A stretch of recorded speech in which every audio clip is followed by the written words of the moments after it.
One of the oldest forms of motorsport is the hillclimb race. At the Bernina Pass in the Swiss Alps, this tradition of classic car racing continues. There are certain ingredients that you need for a race like this. For motorsports, like with everything, you need passion. You need drivers willing to push their limits and hungry for an adventure. You need cars, a selection of fine-tuned machines from different eras. You need the mechanics who take care of them and get them ready for that moment when the engines start up and everything has to run smoothly. And finally, you need a road to race on.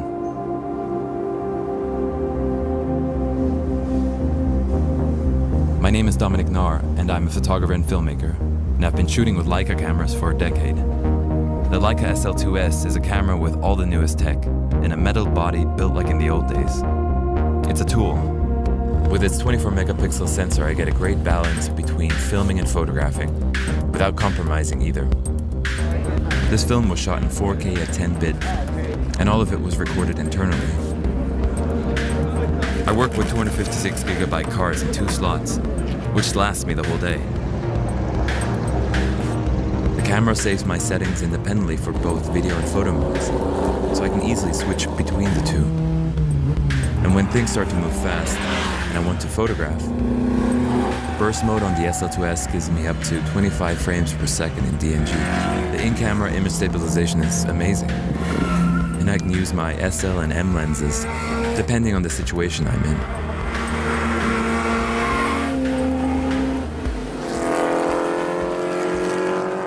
Documenting the race showed me how versatile the Leica SL2-S is and how it's able to translate that same Leica feeling in photographs over to the moving image.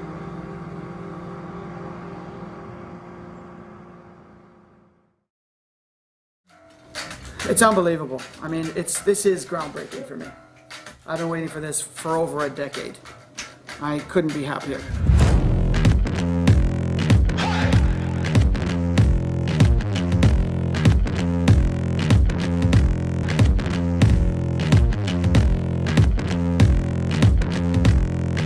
There's our image.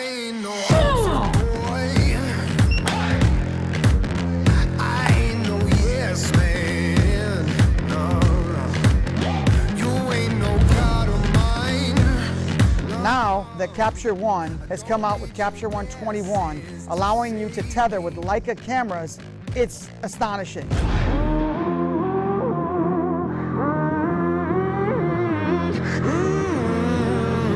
So now my Digitech and I can control exposure and all my Leica SL2 settings directly in Capture One 21 Pro. This makes the SL2 the perfect studio camera. 47 megapixels going right into the computer. This allows you to do real-time edits and output directly to a TIFF all in one program.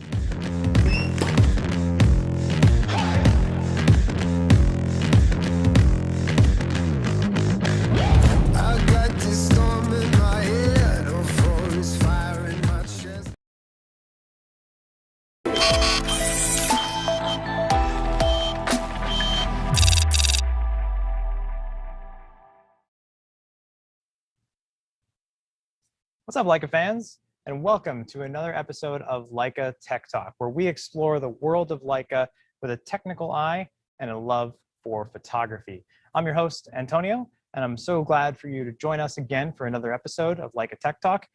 I am only one half of this equation, though. My colleague, John Kreidler, is also with us. And of course, be sure to say hi in the chat. Say hi to both John and me, and let us know what kind of questions you have. But hey, John, good to see you, man. How's it going? Hi, Antonio. Great to be with you for another episode of Leica Tech Talks. Yeah, we got a really interesting topic today, John, and I think this one's going to be very informative and very interesting to people, maybe quite new to a lot of people. We're not just talking cameras and lenses today. John, what's on the docket? What's our topic for today? Well, I'm really looking forward to today's episode, Capture One Pro for Leica photographers. Back in December of 2020, when we introduced the Leica SL2-S. That same week, we also announced that the Capture One Pro 21 would now be fully compatible with Leica cameras. So supporting our cameras with the software is something that we've been working on quite a while, diligently working with our colleagues in Germany to make this happen based on feedback from our customers and those customers looking to become Leica photographers. It was of great interest, and I'm glad we were able to accomplish this. Yeah, and John, can you tell us what is, because people, like you said, people have been asking for Capture One support for quite a while, pros and even advanced enthusiasts alike. Can you tell us really quick, just a snippet, what is so special about Capture One? Why are some people so diehard about it? Well, I would say there's really four things that most people would say that really gives them interest in using Capture One Pro. One is tethering support, so being able to shoot directly from the camera to the computer, apply a look, and then have all those files in one location. The fact that it's highly customizable to create an interface that works exactly the way you want to work, that's beneficial to your workflow.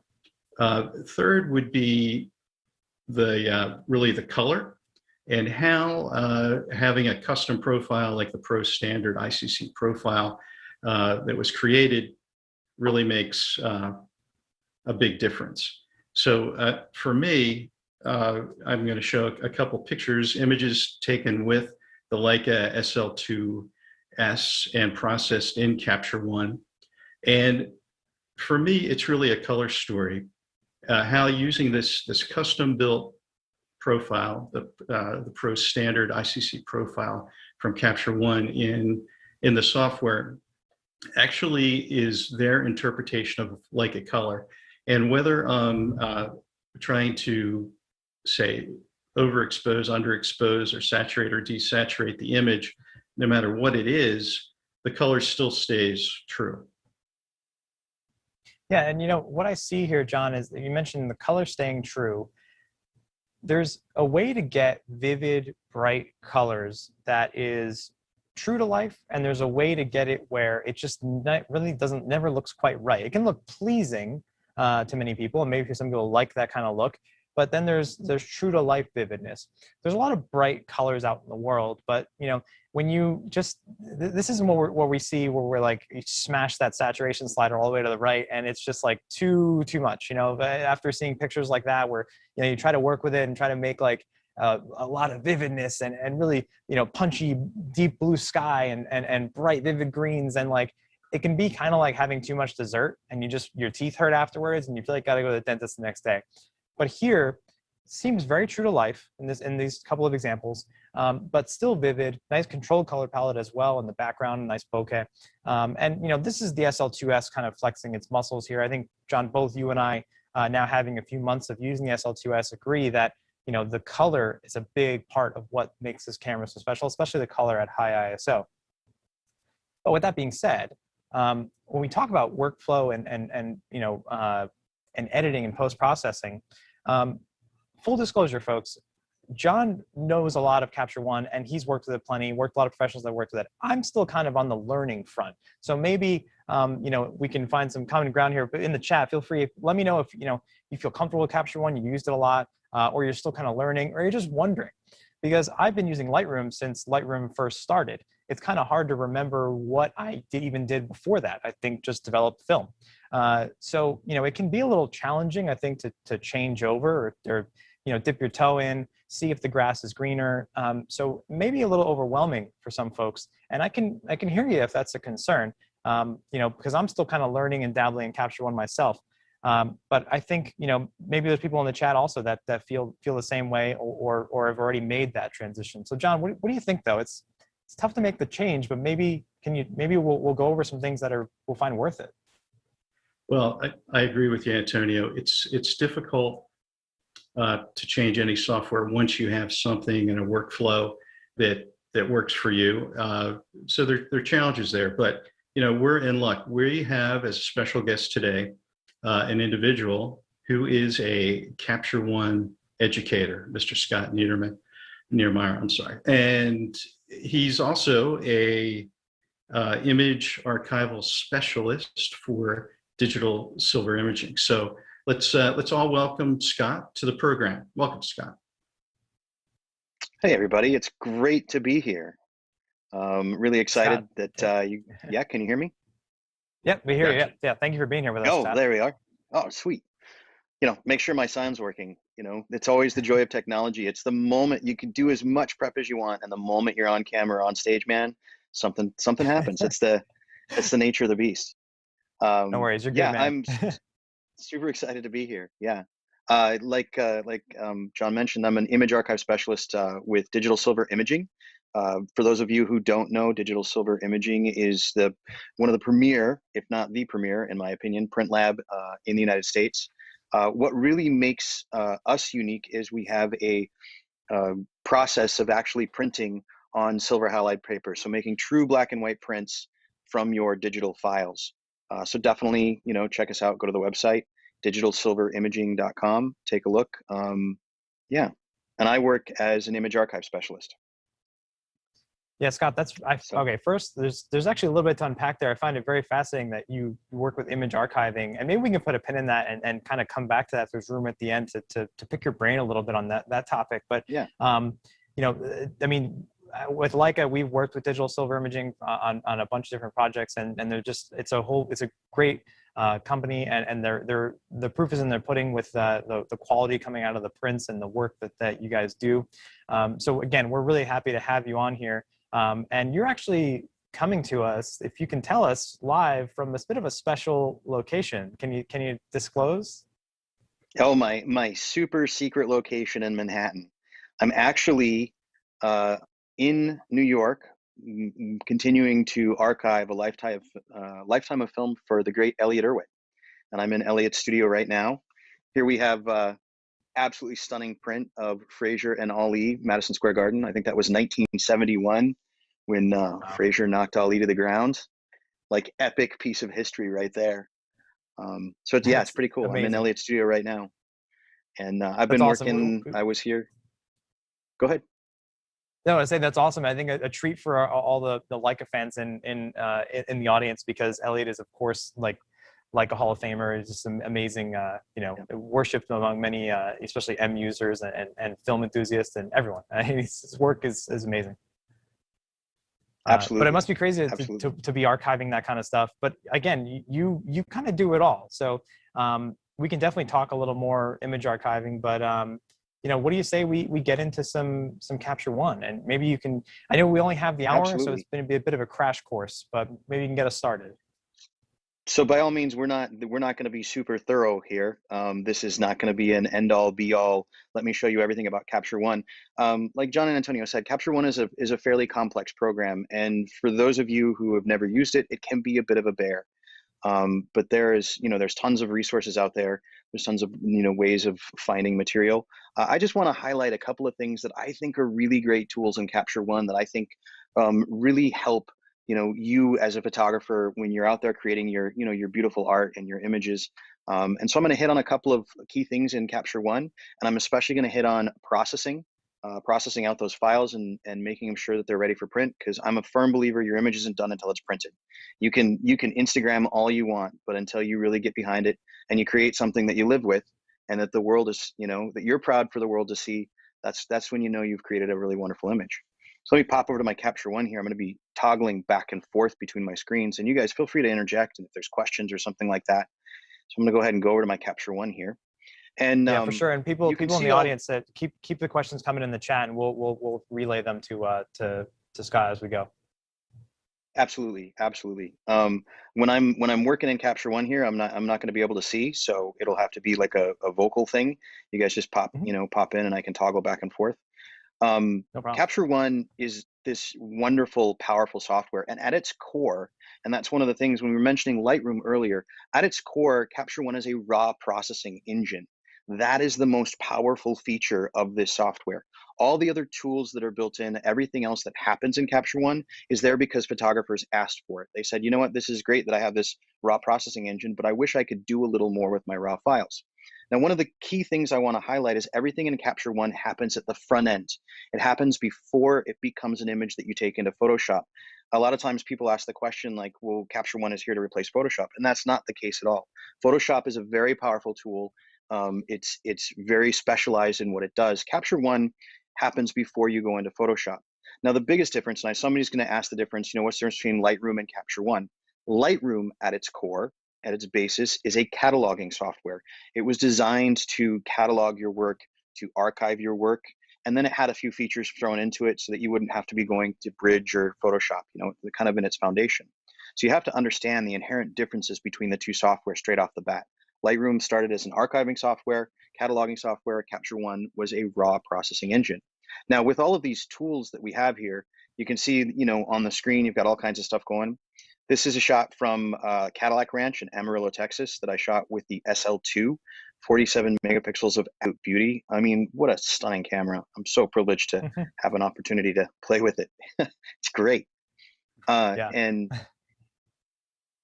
so what I want to do is in my library tool over here, and you can see the library tool, and on my side of the screen there, that's kind of where you have everything. And you see in the top right here, it says sessions. If you can kind of see where I'm highlighting that there, I'm circling a little bit, sessions. Now, there are two ways of working in Capture One. There are sessions and there are catalogs. And catalogs are just that. It is a cataloging feature of the software. Now, you have to keep in mind, the biggest difference is a session is a shoot-based workflow. What I'm doing right now, the shoot that I'm working on, the project that I'm working on right now, whereas a catalog is an archive. It's a whole bookshelf of all of your individual sessions. The advantage to a catalog is you can keyword and you can search. So if I'm looking for a red Ferrari from 1958, right? And I go into my catalog and I type in red Ferrari 1958, diligent, and I've keyworded my files, I'm going to be able to find that file. With a session, it's very much what I'm working on right now. As you are transitioning into Capture One, work in sessions. Do yourself the favor, start with sessions. Catalogs can come later on. And do you guys, I'm going to toggle back over here. Do you guys have any questions about sessions versus catalog, Antonio? Well, Scott, nope. what I'm wondering is about then if everything is in a session, how does that affect you backing up images or storing images or utilizing a file structure to archive your images? Does that dovetail with catalog, or how do you see that working? So you can work the two together. I mean, a session, because it's all kind of right there. When you make your backup and you make your archive, you're taking that whole session and moving it to your RAID, to your storage, to your external source. And that, in regards with that takes up a lot of space. So you're taking up hard drive space. A catalog is all internal. In order to see an image in a session, I can bring in an image from anywhere on any hard drive and view it in my session, because it's just that. It's saying, hey, I'm not, I'm not locked to the files. I'm not inherently locked into them. So when you're working in sessions, like, you really need to have a proper backup or workflow in place, for storing your files. A catalog is just that. It's a container. All of the images that you create go inside that container. And so, that container can be, can become very large. With catalogs, the same as Lightroom and Capture One, is that you don't have to have those images living in there per se. You can have them referenced. If you go to launch a catalog for the first time, it's going to ask you if you want to do rights managed or referenced. Rights managed means you're going to take those files and put it inside the catalog. And then that becomes your big barrel of monkeys, your big Jenga block, right? Reference just points to those images, and then you have your own archive structure. So if you're using a session-based workflow, I use session-based workflow, and then what I do is I have a master catalog, and I import my session data into the catalog, but not the files. And there's a whole, if you look for David Grover, he's got a whole video on that one, Mr. Capture One over in the UK, if that's something that you're interested in. Yeah. But with sessions, especially because it's a shoot-based workflow, and that's what we do. We go out and we take pictures. So I want to, encourage you guys to start by working in sessions. And a few of the tools that I like to highlight, let's see here. Let's start with Keystone. So I'm going to go over to one of John's images here that he so graciously sent me. Keystone is one of those tools that I think, straight out the bat, we go out and we take images, and this is what you get. You get your building keystoning up. Now, in the old days when we shot 4x5, you know, for my old school film people out there, you knew, you know, you'd tilt and raise, right? We'd make that keystone correction in the camera.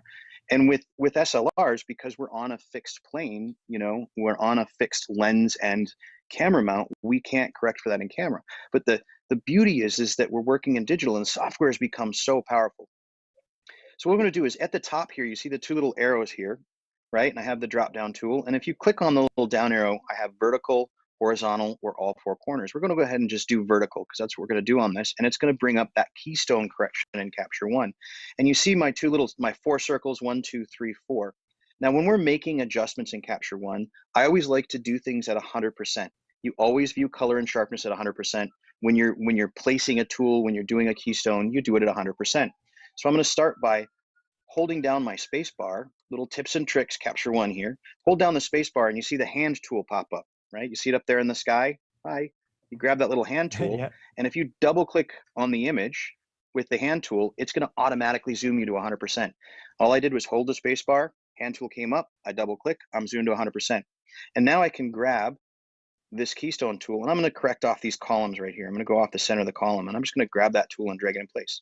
I'm going to double click, drag out. I'm going to bring this over, and I want to be really accurate, so I'm going to zoom in again. I'm going to make sure that I'm on that center line, same as at the top. 1, 2, 3, 4.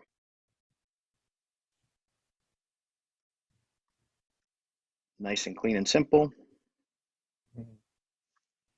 I'm pretty accurate. I'm doing pretty good. I think I'm pretty good. That looks good to me. And then I'm going to click apply, and boom, keystone's corrected, just like that. It's no more like doing massive tweaking in Photoshop. You just select your corners, hit apply, and we're now corrected.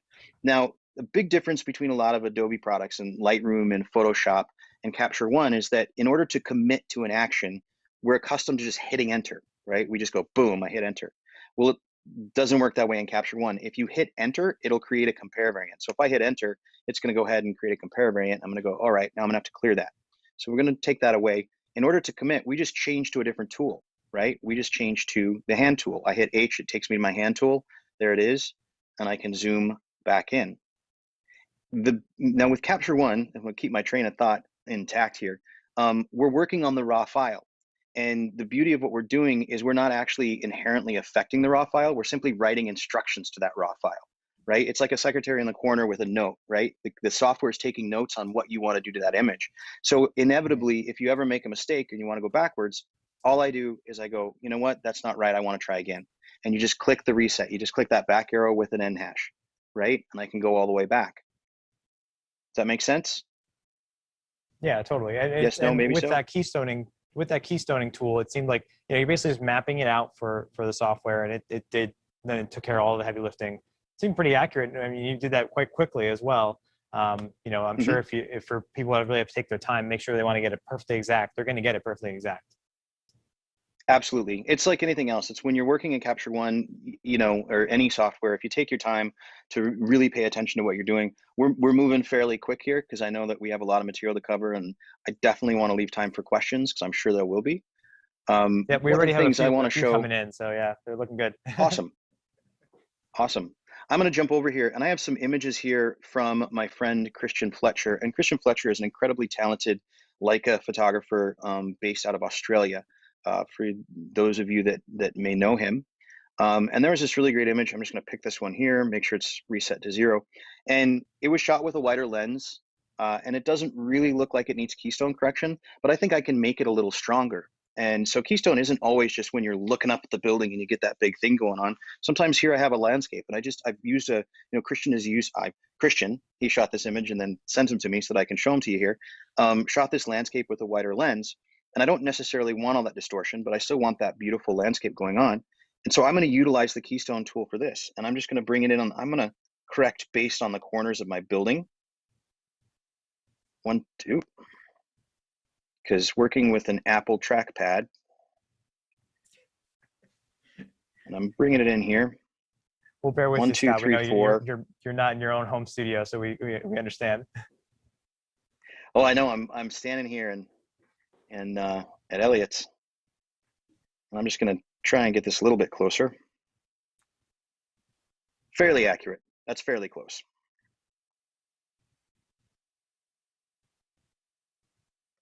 and boom, I'm going to go apply. Now, when I commit to that, now I think that looks a little bit cleaner. I still have all of that landscape and that beautiful image, but now I've corrected it. The next tool that I'd like to show you is layers, and this one gets a bit more complicated. I'm just going to jump into layers. Keystone is something that you just go in and play with. With any of these tools that I highlight, sometimes it's just a matter of toying with them. It's a matter of sitting down with the software and playing. Don't worry, you're not affecting your raw file. You can always just click redo. You can always just go backwards. Now, before I go into layers, what I want to do is take this image that I've just Keystone corrected for, and I want to create a compare variant. And that's something that's really wonderful about this software. If I go up to image, and I'm going to go clone variant, you see I have new variant and clone variant. New variant takes me all the way back to the root raw. That takes me back to as if nothing has been done. But I've already made that Keystone correction. I'd like to keep it, so I'm going to go ahead and do clone variant. And the reason that this is so wonderful is that I'm not taking up any more hard drive space. I have these files on my computer, and all a variant is a set of instructions. It's the software going, okay, new piece of paper, let's make some new edits. Let's make instructions on that file. So I have those two images up there, and I'm going to do a quick layer on this. And people think layers, layers in Photoshop, it's this complicated thing and very, very powerful. Layers in Capture One are happening on the front end of the RAW. Again, it's before it becomes an image, before it becomes a TIFF or a PSD that you put, you take into Photoshop. And the advantage to working with the RAW, if I can kind of squeeze myself in the camera here, is that our files are gigantic. These beautiful files coming out of these Leica cameras, so much latitude and so much room to play with in our editing, right, in our post-processing. And if you can work with the RAW, you really have the flexibility with that file. Then once you hit a happy point and you put it in bookends, you make it a TIFF or a JPEG or a PSD, and then you take that and you go into Photoshop for your finite retouching. But you have to keep in mind, in order to be in Photoshop, you have to be within those bookends. Working in Capture One, we're working in an open-ended platform that gives us a lot more flexibility with our file and what we're doing.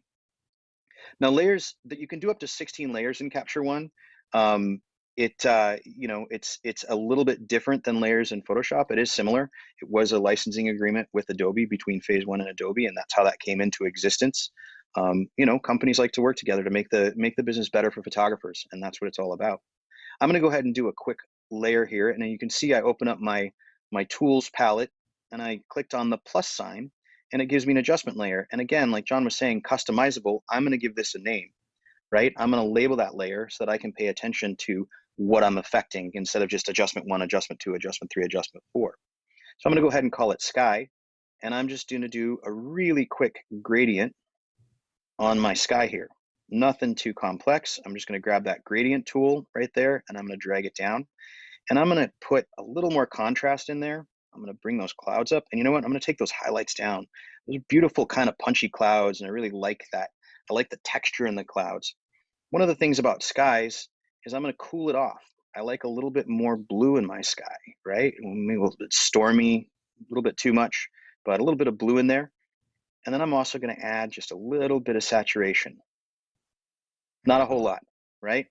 And I'm going to hit M to make that go away. And you can see if I click on and click off, all I'm doing is bringing a little more texture and color into that sky, bringing a little more out of it.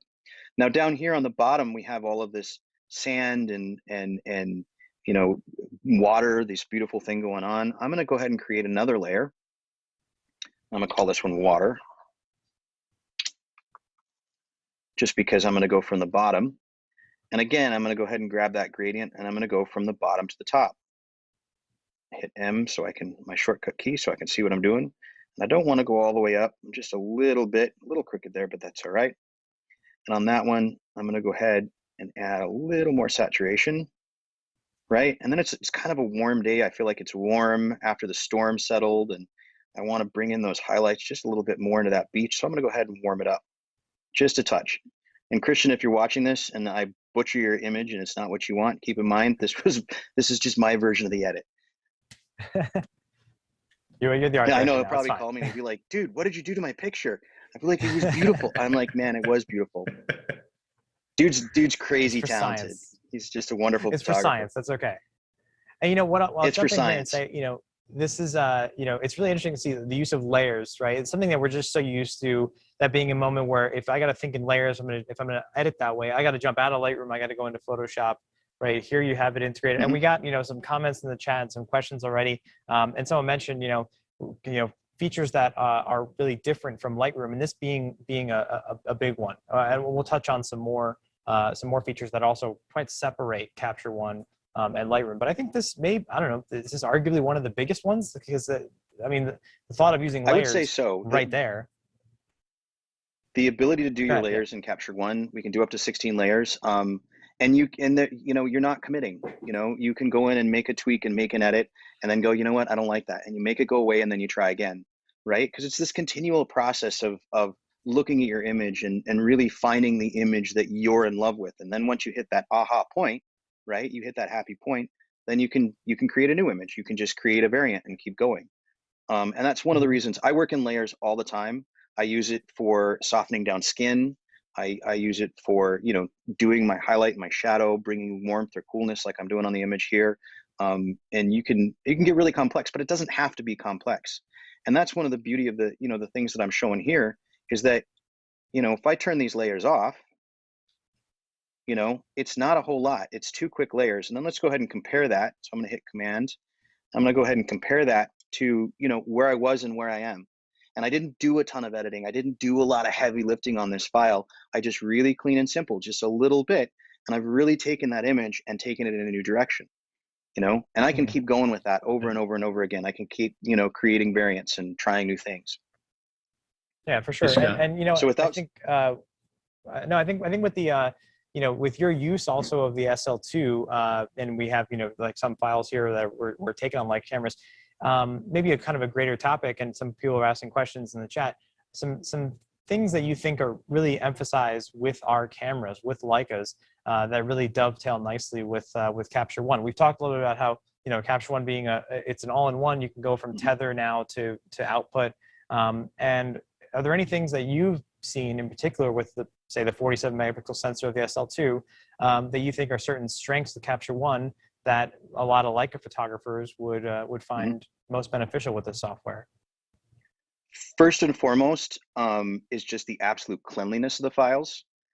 Absolute, just stunning, solid color. The ProRes and Capture One in coordination with the the DNG raw file out of those Leica cameras, and you just have a tremendous amount of information. 47 megapixels. I have tons of room and latitude to be able to play with that file. Tethering, speaking of, and I'll talk about tethering since how you highlighted on it. I went into the studio, and let me hop back over. As soon as I got this camera, I went into the studio and took my children. This is my daughter, and I wanted to do a Hurrell throwback, right? I had this vision of kind of doing like a Peter Hurrell and the old Hollywood glamour, images. And so I'm going to go ahead and reset this back to 0 so you can see the raw. Don't judge me.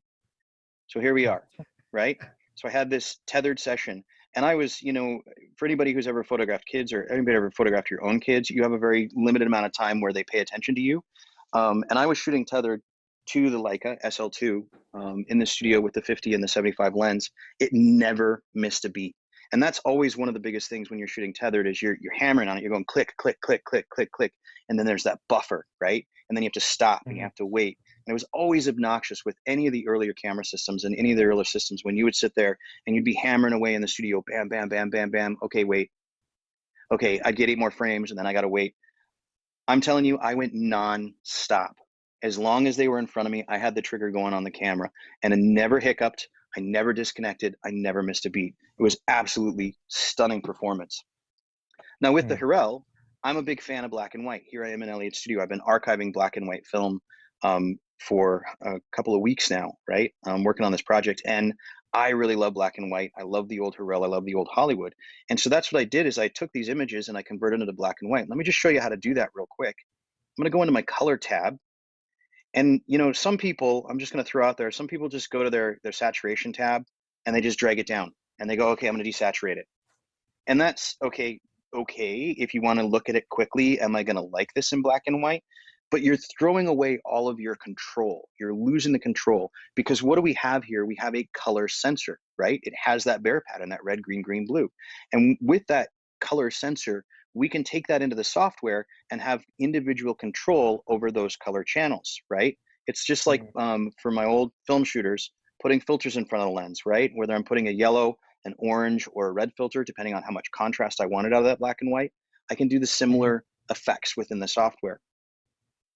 Well, it's So actually instead funny of that you just mentioned that, Scott, desaturating, because we've got a bunch of questions in the chat. If I can interrupt for a moment, and before we get to some questions, I know some people in the chat have been asking about the content of this program. I know we had a slight schedule change, so I'm sorry, folks. I know some people were expecting like SL2-S video content, but we're going to get that to you, of course, soon.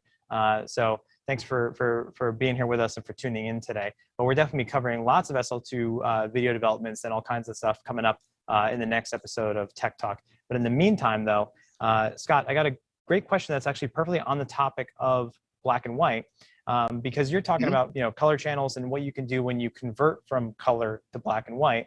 Someone asked, right. they're an M10 monochrome user. Is there a Capture One advantage or certain things that lend itself in Capture One to using the native black and white sensors from our monochrome cameras, or is there a different workflow that's ideal? Any insights on that? Well, you won't have the same control over the color channels when you're using an achromatic, file, a monochromatic file out of the system native.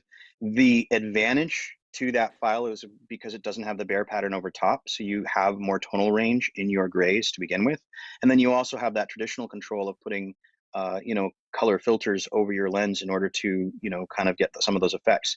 The advantages to Capture One on a monochromatic file, native monochromatic file, is that it's a very powerful tool within that realm. So you still have all of the spectral control and all of the control on Capture One. You can create layers, and for people who think in terms of black and white, you can still use those layers in order to darken a sky down, in order to brighten a tree up, kind of do some of your front end retouching, within the software. So it's definitely a tool that's worth using. For the color files, we have that control. And I'm going to go to my color tool here, and let me see here, black and white. I'm going to open that up, and I'm going to drag it up higher so it's more on the top of the screen. There's a black and white tool specifically, and I'm going to go ahead and enable black and white.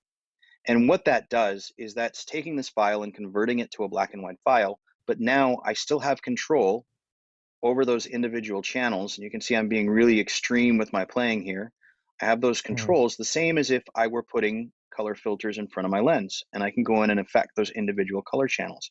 And that's a really handy tool if you're a hardcore black and white shooter, because now all of a sudden I can bring up those highlights. I can darken down those shadows. I can make them a little bit deeper. I think if I go into my gear and I start to bring them down, right, you can see how it affects those kind of tonal shadows.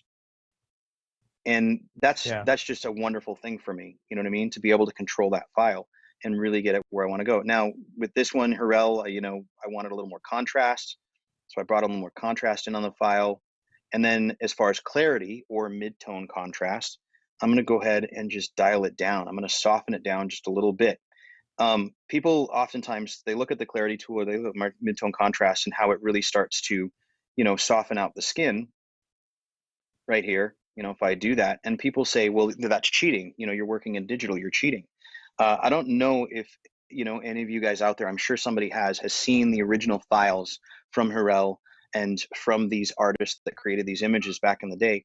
And their version of retouching was a wooden pencil on the negative, and they would sit there and scratch it. When you look at the sheet of film and you look at the negative, it's all beat up, and you're like, my God, why did they do that? And then you see the results when it's printed. They're always thinking in terms of the end. When I make my print, when my image comes out at the end, and I share it with the world. So clarity in here is just doing that just within the software. And you can see that I can either punch it up, or I can just dial it down, and dial it down, soften down the skin. It's just like me taking that wooden pencil and scratching on my negative. Now with this file in particular, I want to add a little. So Scott, can I ask you a question real quick? Yeah. I guess you're using something similar in like Photoshop would be maybe a channel mixer, yes, where you're saturating or desaturating certain colors based on the color channel mixer.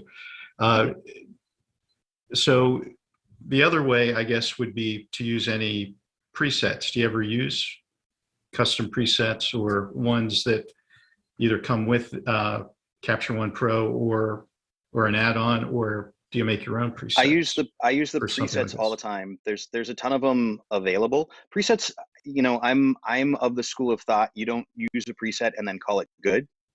You use a preset as a bouncing board, right? To help you get further into an image that you want, if that makes sense. And some people are like, I use a preset and then that's it, I call it quits. I'm all about using a preset to get me to a point, and something that I use all the time. Like John said, with the customization of those presets, after I've done all of this, I can save this as a preset. If I do work on an image and I hit a point and I go, you know what, I'm really happy with this, I want to remember that. You know, I'm going to go ahead and I'll show you how to do that. Actually, I'm going to go ahead and add a little film grain. I'm going to do a little silver rich, which is kind of akin to Tri-X. And I'm going to bring a little texture into that file, just a little bit. Because that's another big feature with Capture One, is the fact that you can very quickly come up, dial in a style, and then apply that to everything that's that exact same shooting situation. Once I have it, I can just copy it to my clipboard and apply. You see the little up arrow, down arrow, right? Yeah. And let's go ahead and let's take this image and reset it. So it's back at 0. And I've done the work on this image, and we'll go with this one here. And I go, you know what, I really love that. Now I want the rest of my images to have that look. And all I have to do is copy that to the clipboard by hitting that up arrow.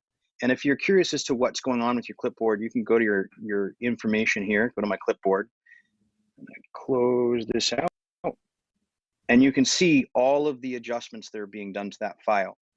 Now, a shortcut, if I can throw this in without making it too complex for people, one of the things that I like to do is customize my toolbar. So I'm going to go up to the top, control click in the blank space there at the top, and I'm going to click customize. And again, Capture One is one of those tools that you can have it do whatever you want. Right here, copy and apply.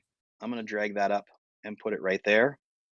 And the reason I like that tool is that once I have images selected, I can click that copy and apply. It's copying all of my edits that you see that I've done to that file, and then I can go apply, and it's just going to apply them across the board. So you can either just use your up arrow, down arrow, which is your clipboard, all the way across all of your images. You can do one image, you can do multiple images. It makes it very, very easy to ensure that, you know, rather than editing each image over and over and over again, you have your batch of files, you edit the first one, copy to your clipboard, select the rest, apply, and you're done. If you look in all of the tools, with all of the individual tools, they all have that copy and apply feature. It's a little up arrow, down arrow in the bar of each of those individual tools. And it'll tell you, so you can either do the whole mass, like all of the edits in one, or I can go, you know what, I just want to do the film grain, right? If I go back to my film grain, I'm going to throw it on and make it really kind of harsh. Actually, let's go harsh grain. I'm going to really crunch it up so it's obvious, right? So I've just done the film grain, and I don't necessarily want to do all the edits. I want to just do that film grain. So I'm going to go ahead to that film grain. It's got that up arrow, and I'm going to copy it. And then I'm going to select the image or images that I want to apply it to. I'm going to go ahead and click that again, and I'm going to click apply. And now I've just copied and applied that individual specific tool. If you've ever want to see what you've done in a tool or a file, so let me go here, back to my exposure. I see I've got it tweaked out here. If you hold the Option key and you click that back arrow, you can see it unset and reset. And then Capture One also has this really great tool at the top called the before and after. You click that at the top right there, and now I can see like where I started in the very beginning and where I've ended up, right, through that editing process. And next thing I want to show you guys. Yeah, I like that, right? Yeah. Very nice. So we've done all the work on the files here, and I'm going to go ahead and go back to, let's pick one of Christian's files, right? Done all this beautiful work on this image. We have the before and after of where it started and where it ended up, you know? And we hit that happy point and we go, you know what, I'm really happy with that file and I'm ready to make a print. I'm gonna send this off to DSI and have them make a lovely print to hang on my wall. So I'm gonna go to my process recipes, and it's the process recipes is your gear at the end. And for my filmophiles out there, people who are used to, you know, shooting film and then you take it to the lab, or you'd go into the darkroom yourself. I'm sure there's darkroom people out there. I'm a total darkroom junkie. I love processing my film. I love the smell of fixer in the morning. It smells like victory. That's right.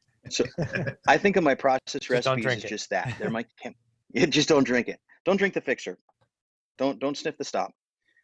The process recipes are just that. They're your chemical process that you're going to do to this file. And what you've been doing is you've been editing, is you've been making all of these. When you process the file, it's now going to take it from a raw file into a format of your designation, and it's going to apply those edits. It's going to take those edits and say, okay, you now live together in this format, right? So what I'm going to do is I'm going to create a new one.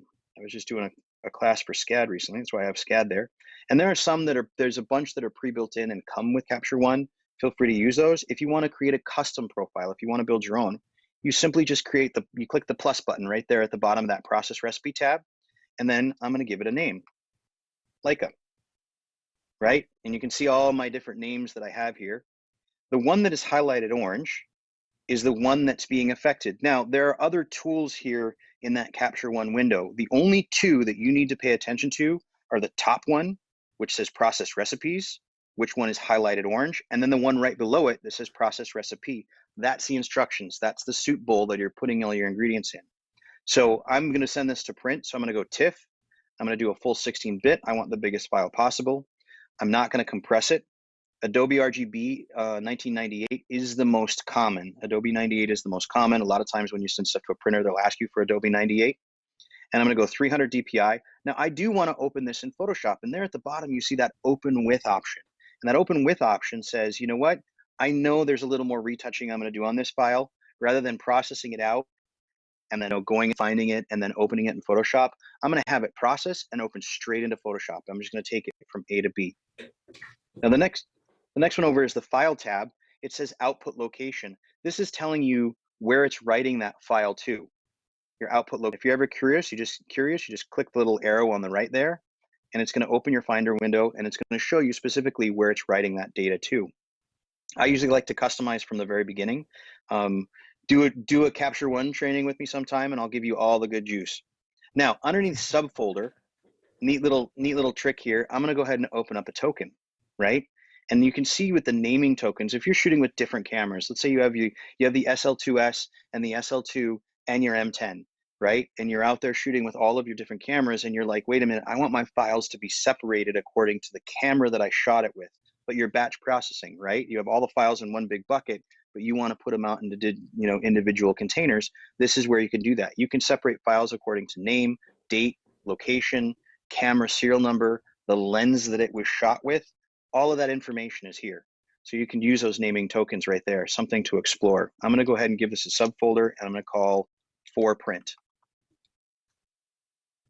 So you can type whatever you want in, or you can utilize those naming tokens. Now, the next tab over is adjustments. You can see respect crop or ignore crop. Again, that's more of an advanced thing. And then there's output sharpening. Most people, myself included, I leave output sharpening alone. I'll do sharpening later in Photoshop. I like the sharpening tool in Photoshop. Now, however, caveat to that is that I like to use the sharpening from Capture One if I'm doing a JPEG quick proof and going straight to social media. So oftentimes I'll be really proud of an image and I'll go, I know I want to print this, but I also want to post it on my Instagram, right? So I'm going to show you how to do that next. We're going to leave it off for right now. Metadata, you just plug it in there. And then of course, if I want a watermark on this file or not, no, I don't want a watermark. Now, the beauty is I can do multiple recipes at a time. So I'm going to go ahead and I'm going to create another recipe before I even process this file. I'm going to call this Leica Web. So I know that that's going to go for my social media. I'm going to load that up on Instagram right away. Now with it, I'm going to make sure it's highlighted orange. We go back to the basic here. I don't need it to be a TIFF. I'm going to do a JPEG quick proof. And a JPEG quick proof is going to process from the preview file that's already been generated in Capture One. I hope I'm not going too fast here and you guys are getting this. It's a lot of good information. I'm almost done, and then you can hit me with questions. All right. Oh, so for on sure. the We got JPEG fun quick through it. Awesome. JPEG quick proof, I'm going to go ahead and go 72 DPI because I know I'm just going up on social media anyway. I don't need to open it with anything. I'm not doing anything else than posting that. If you have a social media program like Hootsuite or something where it does the posting for you, you can add that to the list. You go ahead and select other and then select it, and it'll open straight up into that, but we don't need to right now. On my file, output location, I'm going to put web JPEGs, right? I'm going to put that in there. And then I'm going to do sharpening for screen. I'm going to go ahead and let it do a little sharpening for screen. I'm going to do defaults on that, metadata, and then watermark.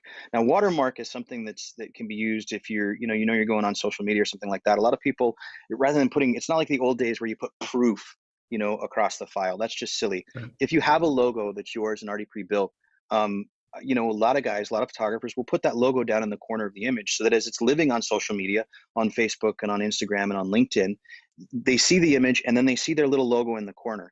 And using the watermark is where you'd throw that in. You just import your logo in, throw it down in the corner, image created by Christian Fletcher. If I had his logo, I'd throw it right there in the corner. We're not going to do that. So I have both of these recipes built out. I have the Leica, which is my high res. I know it's going to print, Leica for print, and then I have Leica for web. And they're both checked orange. All I have to do is click process. And it's processing both recipes at the same time. Now, this is the beauty of this. I could have 10 different recipes going in 10 different, directions, writing in 10 different locations. I click process once, and the software is just going to take care of the rest for me. You can see it's opening up Photoshop, and boom, done. Well, hey, Scott, can I ask you a few questions while Yes. that's processing out? I guess, first off, for print, even though you're going to open it in Photoshop, you still exported it as a TIFF. I'm wondering why you're doing that rather than, say, like a Photoshop file, like a PSD. PSD. And then, right. And then on that is if there were layers that you created in that image, right? You can do 16 layers. If you export it as a PSD or export it as a TIFF in Photoshop, does Photoshop recognize those layers? So if you wanted to do some further tweaking. So from Capture One to Photoshop, so the layers in Capture One and the layers in Photoshop are going to be inherently different, and they're not capable of reading each other. So if I do layers in Photoshop, they're not going to, the results will be seen in Capture One, but the layers themselves won't be seen. And it's the same way going back from Capture One to Photoshop. And when I process out either as a TIFF or a PSD or anything like that, it's essentially flattening it and then taking it into Photoshop. And then you do whatever editing you're doing in Photoshop as you build out those layers. Yeah. That's so actually, is there any advantage to exporting? Right. Is there any advantage to exporting to 16-bit TIFF than a 16-bit PSD? Like a PSD is going to give you that Photoshop document format. Well, a PSD is a little more open-ended. It has a little more data for when you take it into Photoshop.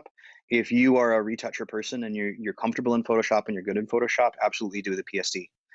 If you're just going for some basics, little bit of tweaking or adjusting, or you have a bunch of dust on your file, there is a spot dust tool in Capture One.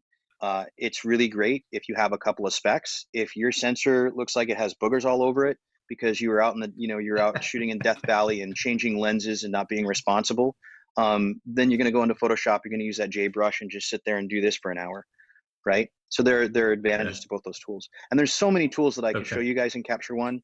I really just wanted to hit on a couple of basics. The Keystone tool is a real advantage because we're all out there shooting. We're all out on the street.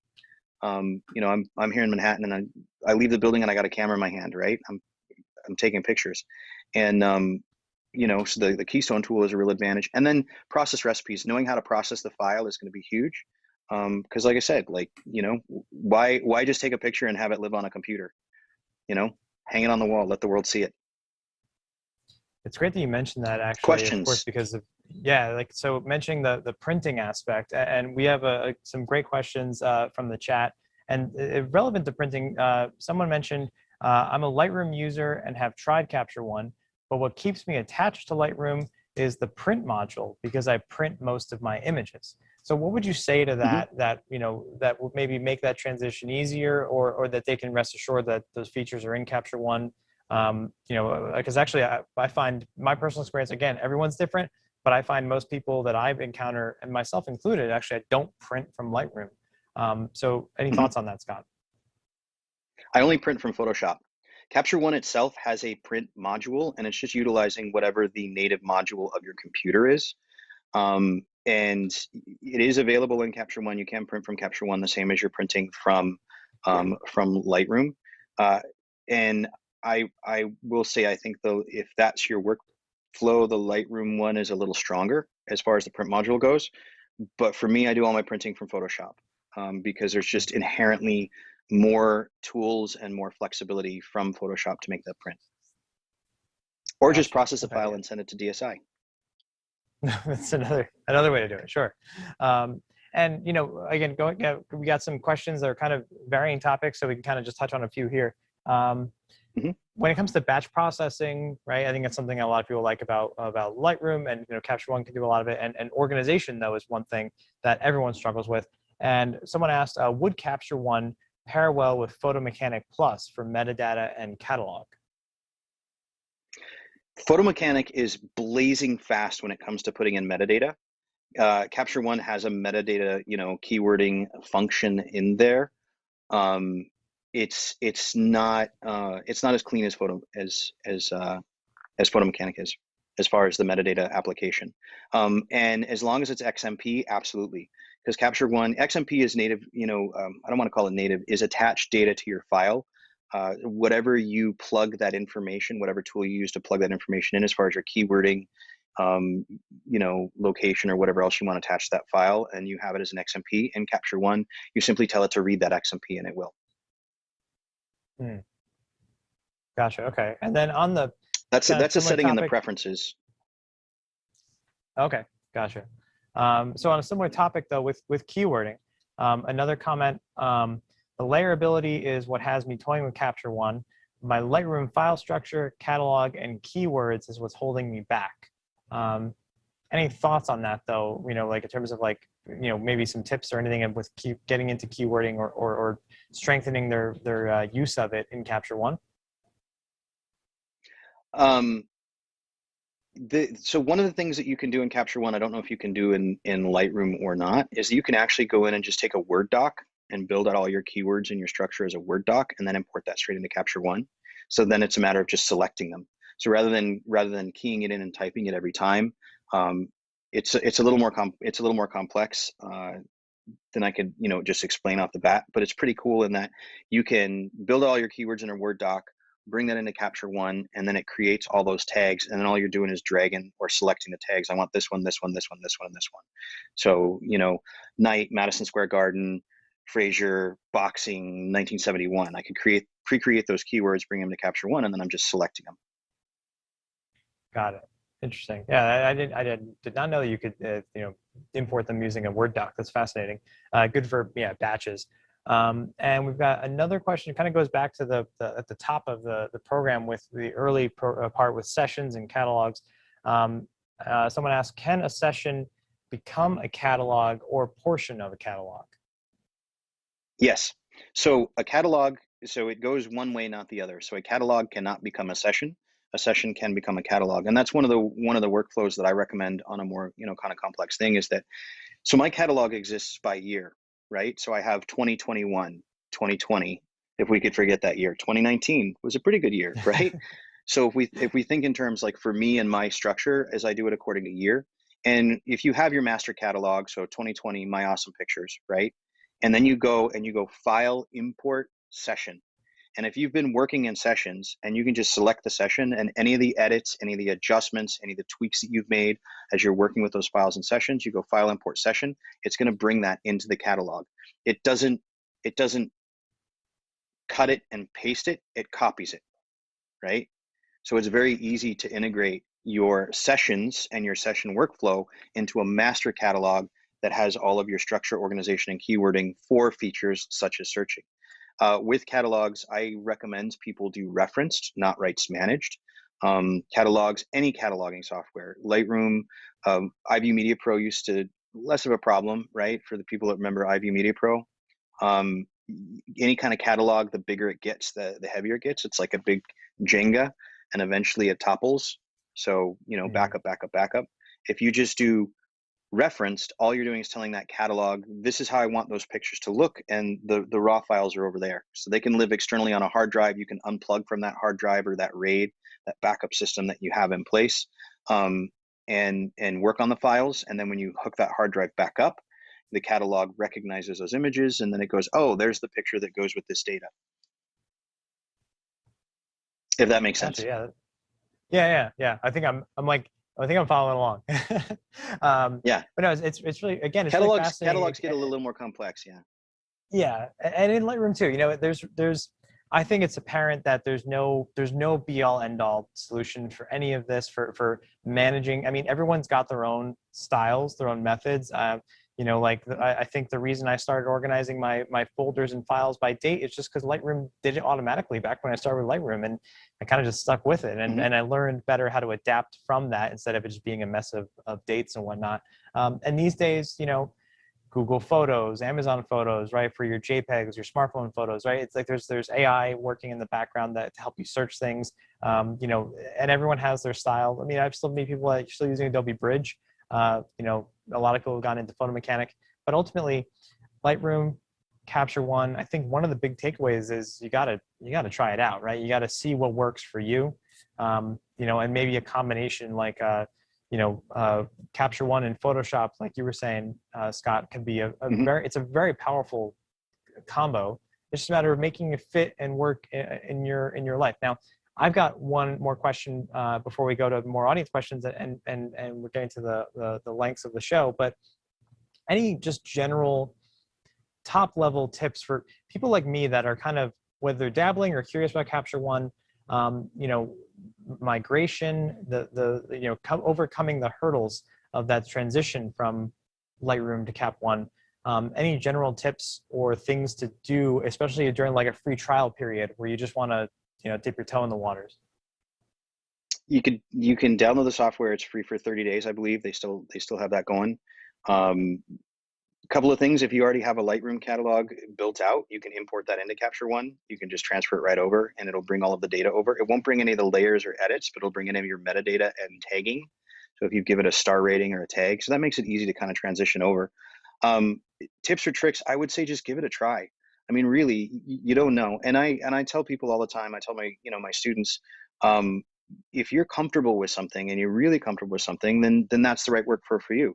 But if you're willing to explore and to broaden out and try something new, I think you'll be pleasantly surprised, especially with the Leica files and how Capture One as its core, as its processing engine, handles those files and just gives you absolute incredible results as far as color and tonal range and the ability of taking all of the data in that file. One of the things to keep in mind with software in general is that it's continually improving. Like if you think about it, if you were to take a file that you shot 5 years ago and you had it in a, 10 years ago, and you had it in a Lightroom catalog version 1 or version 2, version 3. I'm like you, I've used Lightroom since version 1. So I'm very familiar with the software.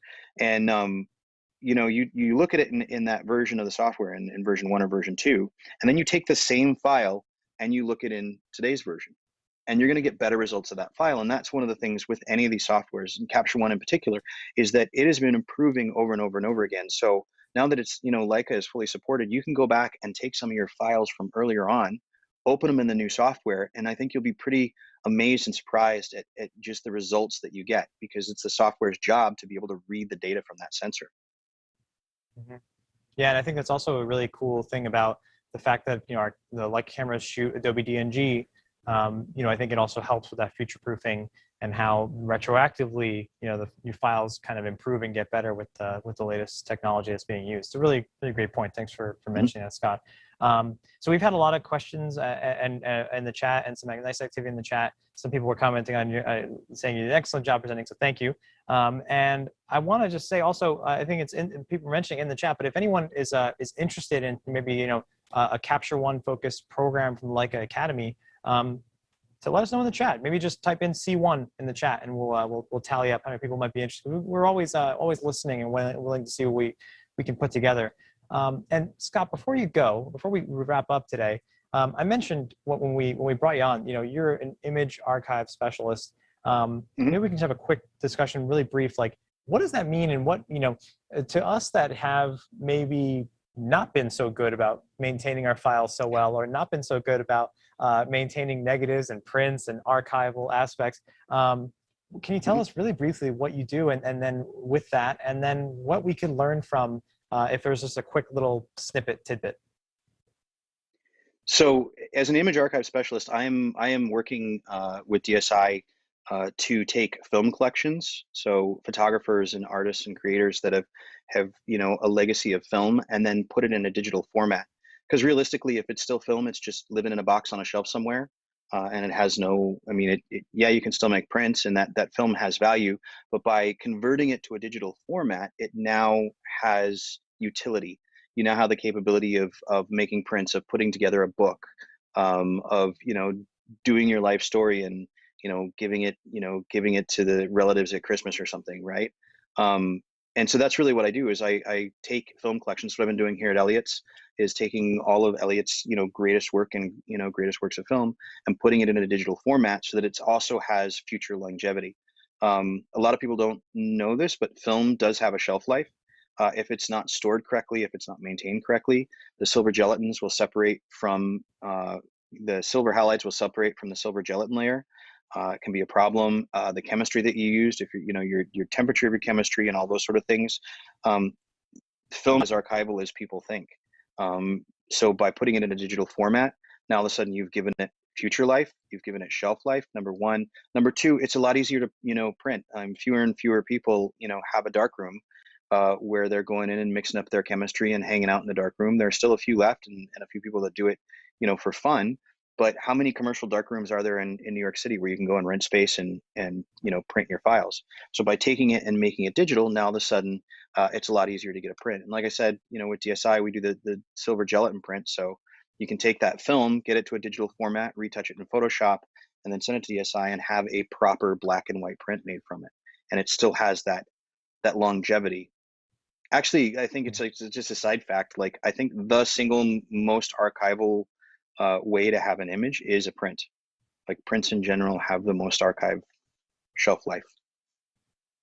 Mm-hmm. And as like a quick, would you say that there's like one quick tip for anyone that whether they have prints, film, prints made from digital or fiber prints from the darkroom, whatever it may be? Is there one thing that you think most of us are doing wrong that we should probably go home and check and be like, yeah, I got to fix that? And I asked that because, quick anecdote, yeah. I put a lot of effort some years ago into a printed portfolio, and I don't know where I went wrong with my archivalness of whether the binder it was in, where it was on a shelf, and the sunlight was hitting it. But I came back to those images, and half of them, most of them actually had gone halfway yellowed. And I thought I did the right thing with good quality inkjet paper. I obviously did something wrong. Maybe that just they got sun bleached. But what's one thing that most of us are maybe doing wrong and should think about and fix for the archivalness of film, prints, anything we might have at home? I would say, phone's ringing. I would say number one, create an organizational structure, right? Mm-hmm. I'm in the studio. Something's bound to happen, right? It's somebody's calling. No worries. Sorry about that. I would say number one, create a structure of some sort of organizational structure. You're talking about, it was sitting on the shelf in the sun. Yeah, the sun wreaks havoc on everything. I mean, that's the whole reason they created museum glass and UV glass to go in front of prints, in art galleries and museums and libraries, is that, UV radiation wreaks havoc on everything. So number one, be organized. Number two, if you're really, you're taking your work and you're storing it, so to speak, kind of the standard, make sure it's an acid-free box. People oftentimes will take and they'll just stick it in a cardboard box or something like that. And, there is acid and tannins in that material that can bleach out and, leach into your prints. So, there are solutions out there. I would say those are the two big tips. And then as far as if you have a film collection, work on getting it digitized, work on getting it put into a utilitarian format, because it's just a box of film on the shelf, but if you take all of that old work and all that wonderful, those wonderful images that you created and put them into a digital format, and all of a sudden you can revisit them, you can sit down on your computer, and instead of sitting there with a loop, trying to figure out, did I like that picture or not? Wait, where's the contact sheet that went with it? You get it all digitized, you open it up in Capture One, and you go, oh man, I remember that image. That was such a great trip to Scotland. You know what? Let's make a print of that. You put it in a format that you can use, that you can view, that you can experience. Yeah, for sure. And with that, I can't agree with you more. And John, I'm sure you're in the same boat. There's something about the printed image that's quite special. And when you live with something, just like the print that's behind you is acting as your amazing backdrop. over at Elliot's is there's something quite special to that. Scott, this has been really informative and very educational, and we really appreciate you taking the time out of your super busy schedule in the midst of all your archiving. So it's been great to just dip our toe in the water, learn a little bit of Capture One, and maybe we can do more in the future. But in the meantime, folks, we all appreciate everyone in the chat asking questions, listening along, and learning along with us. And I see a lot of people ask about the SL2-S. We're going to have a lot more SL2-S content coming soon. So stay tuned for next time for Leica Tech Talk. But in the meantime, Scott, thank you so much for joining us, man. This was a delight. Thank you for having me. Thank you. It was a real pleasure. I'm excited to be here with you guys. So thank you. No worries. So yeah, until next time, folks, thank you, my co-host John, and thanks everyone for tuning in. We'll catch you all again next time on Leica Tech Talk. Have a good one. Take care, everybody. Bye, guys.